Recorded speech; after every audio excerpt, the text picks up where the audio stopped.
সবাই আন্দোলন করেছে দীর্ঘ 15 বছর, কারো আন্দোলনে কাজ হয়নি। মাঠে যখন ছাত্ররা নামেছে তখন কি হয়ে গেছে? কাজ করেন আপনি, কোন নীতির উপরে হবে না। একটাই নীতি, ইসলামী নীতির উপরে থাকলে 50 বছর পর হলেও এই সমস্ত তাগুতি শক্তি টিকে থাকতে পারবে না ইনশাআল্লাহ। আপনি আপোষ করলেন কেন? আপোষ করার পর থেকে আমাদের ইজ্জত নষ্ট হয়ে গেছে। সবার উদ্দেশ্য ক্ষমতা। কি উদ্দেশ্য? ক্ষমতা। সবার উদ্দেশ্য ক্ষমতা। না না না, বুঝতে আসে না। উদ্দেশ্য হবে তাওহীদ, আল্লাহ সন্তুষ্টি। এটা করেন ইনশাআল্লাহ। বাংলাদেশে একদিন শাসন ব্যবস্থা ফিরে আসবে ইনশাআল্লাহ। ইনশাআল্লাহ। আপনার কার ক্রেডিট আজকে? কই? জামাত ইসলাম সংগ্রাম করেছে, চরমুনাই করেছে, তারপরে হেফাজত করেছে, তারপরে বিএনপি করেছে, করেনি? করেছে তো কি কাঁথা সেলাই করেছে এতদিন? শেষে ঘুমটাটা বাঁধলো কে? ছাত্ররা করলেন এটা। ছোট ছোট বাচ্চা কাচ্চা মাঠে নেমে গেছে, কত গুলি করবি কর। এরকম কেউ দাঁড়াতে পেরেছে? একবারে বুক পেতে দিয়ে দিল রংপুরের ছেলেটা আবু সাইদ। কি পারছে কেউ বুক পেতে দিতে? আবু সাইদের উপরে একটা ক্ষোভ আছে। একটা ক্ষোভটা কি জানেন?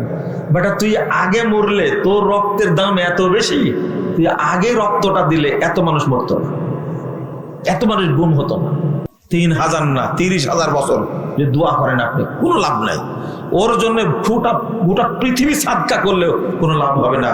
কিন্তু গলায় দড়ি দিয়ে মারা গেছে, যদি নামাজি হয়, বিষ খেয়ে মারা গেছে, দান করলে আল্লাহ তা ক্ষমা করে দিতে পারেন। কত হাদিস নেবেন আপনি? আগে বুঝেন, না বুঝে ফাল পাবেন কেন? তো মুসলিম সরকার পাবেন কি করে? আচ্ছা, এই প্রশ্নটা কি নতুন না পুরাতন? আল্লাহর নবী কিভাবে করেছিলেন? তো করেন, বাংলাদেশ ভাবে করেন। ঘুরে একই কথা, মাইনে নেবে না কেউ। আমরাই তো গোলালু, মুসলিমরাই তো গোলালু। একবার আরেক আসলের তলে যায়, আরেকবার আরেক আসলের তলে যায়, আরেকবার মাজার পূজারীর সাথে যায়, আরেকবার কবর পূজারীর সাথে যায়। এটা চলবে না। কি বুঝলেন আপনি?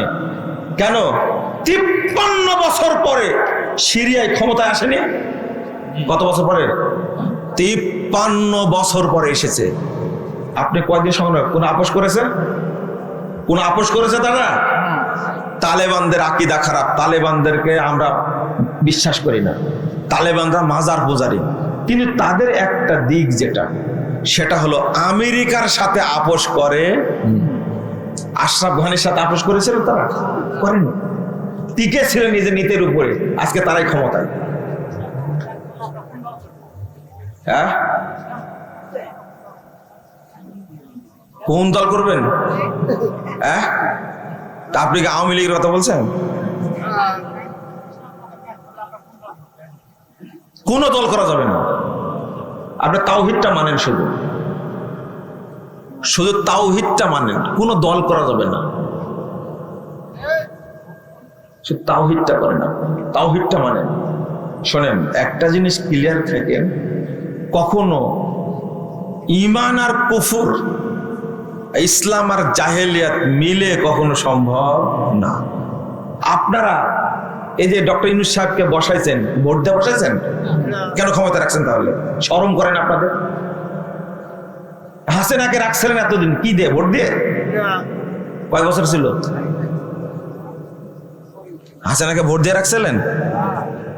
কি বলে এগুলো? কথা বুঝেননি? এরশাদকে ভোট দিয়ে রাখছিলেন আপনারা? মরে গেছে। আমাকে শিখায় না। এই বাংলাদেশ শাসন করেছে যাদেরকে মানুষ নির্বাচন করেছে ভোট ছাড়াই, তারাই বেশি শাসন করেছে। আপনি আজকে যদি এই নীতির উপরে থাকতে পারেন, সবাই আন্দোলন করেছে দীর্ঘ 15 বছর, কারো আন্দোলনে কাজ হয়নি, মাঠে যখন ছাত্ররা নামেছে তখন কি হয়ে গেছে? কাজ করেন আপনি, কোন নীতির উপরে হবে না। একটাই নীতি, ইসলামী নীতির উপরে থাকলে 50 বছর পর হলেও এই সমস্ত তাগুতি শক্তি টিকে থাকতে পারবে না ইনশাআল্লাহ। আপনি আপোষ করলেন কেন? আপোষ করার পর থেকে আমাদের ইজ্জত নষ্ট হয়ে গেছে। সবার উদ্দেশ্য ক্ষমতা। কি উদ্দেশ্য? ক্ষমতা। সবার উদ্দেশ্য ক্ষমতা। না না না, বুঝতে আসে না। উদ্দেশ্য হবে তাওহীদ, আল্লাহ সন্তুষ্টি। এটা করেন ইনশাআল্লাহ। বাংলাদেশে একদিন শাসন ব্যবস্থা ফিরে আসবে ইনশাআল্লাহ। ইনশাআল্লাহ। আপনার কার ক্যান্ডিডেট আজকে কই? জামাত ইসলাম সংগ্রাম করেছে, চরমোনাই করেছে, তারপরে হেফাজত করেছে, তারপরে বিএনপি করেছে, করেনি? করেছে তো কি কাঁথা সেলাই করেছে এতদিন? শেষে ঘুমটাটা বাঁধলো কে? ছাত্ররা করলেন এটা। ছোট ছোট বাচ্চা কাচ্চা মাঠে নেমে গেছে, কত গুলি করবি কর। এরকম কেউ দাঁড়াতে পেরেছে? একবারে বুক পেতে দিয়ে দিল রংপুরের ছেলেটা আবু সাইদ। কি পারছে কেউ বুক পেতে দিতে? আবু সাইদের উপরে একটা ক্ষোভ আছে। একটা ক্ষোভটা কি জানেন? বেটা তুই আগে মরলে তোর রক্তের দাম এত বেশি, তুই আগে রক্তটা দিলে এত মানুষ মরতো না, এত মানুষ গুম হতো না। মানে সবার রক্ত কাজে লাগে না, সবার রক্ত কাজে লাগে না। ভিতরে কি ছিল আবু সাইদের? রক্তটা এমন ভাবে লেগে গেল, ওই নূর হোসেনের মতো। মনে আছে নূর হোসেন? কি মনে আছে আপনাদের কাছে? হ্যাঁ, এই তো স্বৈরাচার হটাও, তাই না? দেশ বাঁচাও। পিঠে লেগে দাঁড়াইছিল, এরশাদ গুলি করে মারিছিল, ওই কারণে এরশাদ টিকতে পারে না। ওই নূর হোসেন হিসাব ফিরে এসেছিল কে? আবু সাইদ। এত ক্যাডেট দেখেন কেন? নামেন তো মাঠে, দেখি নামেন মাঠে। ওই যে এখন ফসল তুলে দিয়েছেন, ভাগ করছে কারা? কারা ভাগ করছে এখন? এই যে ছেলেদের এখন ভুলে গেছে তারা, তাই না? যারা সংগ্রাম করে তাদের চিকিৎসা না তারা, অথচ তারাই ক্ষমতায় তাদেরকে নিয়ে আসছে। অথচ চিকিৎসার অভাবে মারা যাচ্ছে, পরিবার খেতে পাচ্ছে না। কি অবস্থা? এরা কি 2 লাখ মানুষ, 3 লাখ মানুষ? এরা কি 10,000 মানুষ? কতজন মানুষ? এই লোকগুলোকে আপনারা চিকিৎসা দিতে পারলেন না। এইটা হলো আমরা মুনাফিক, আমাদের মুনাফিক একটা। তাদেরকে মূল্যায়ন করতে পারছে না যারা সংগ্রাম করেছে। এখন বলছে যে আমি মাস্টার মাইন্ড, অমুক বলছে আমি মাস্টার মাইন্ড। মাস্টার মাইন্ড হাতে খেতা সেলাই করেছে সারা জীবন। আমি আর না যাই ওইদিকে, আপনারা সবাই বুঝেন, বুঝতে পারলাম। জাযাকুমুল্লাহ খায়রান ওয়া বারাকাল্লাহু ফিকুম। না আর প্রশ্ন করবো না, আর প্রশ্ন সবাই বলবে একটা করে। হ্যাঁ বলেন। সেটা হচ্ছে যে এই অর্থ সহকারে নামাজ না পড়ে নামাজ হবে না, এই বিষয়টা আমার মনের মধ্যে খুবই খটকা। আচ্ছা, এখন একটু ভাঙা দিলাম, আমি খুশি। আপনি সব জানেন, এটা জানেন না কেন? যেটা বলেছি ওটাই। অর্থ বুঝেই সালাত পড়ার চেষ্টা করবেন। কথাটা অ্যান্টিবায়োটিকের মতো লেগে গেছে, লোড নিতে পারেনি।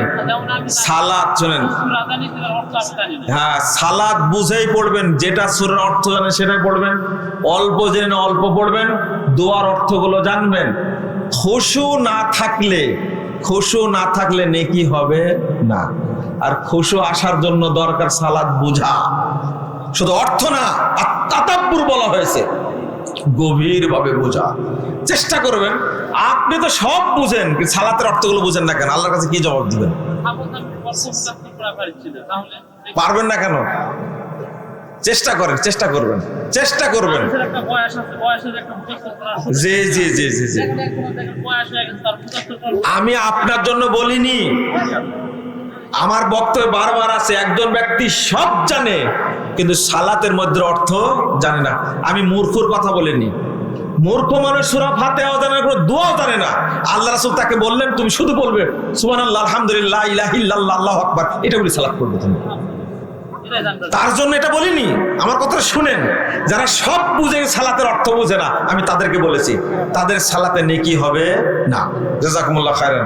পড়েন সুবহানাকা আল্লাহুম্মা ওয়া বিহামদিকা আশহাদু আল্লা ইলাহা ইল্লা আনতা আস্তাগফিরুকা ওয়া আতুবু ইলাইকা।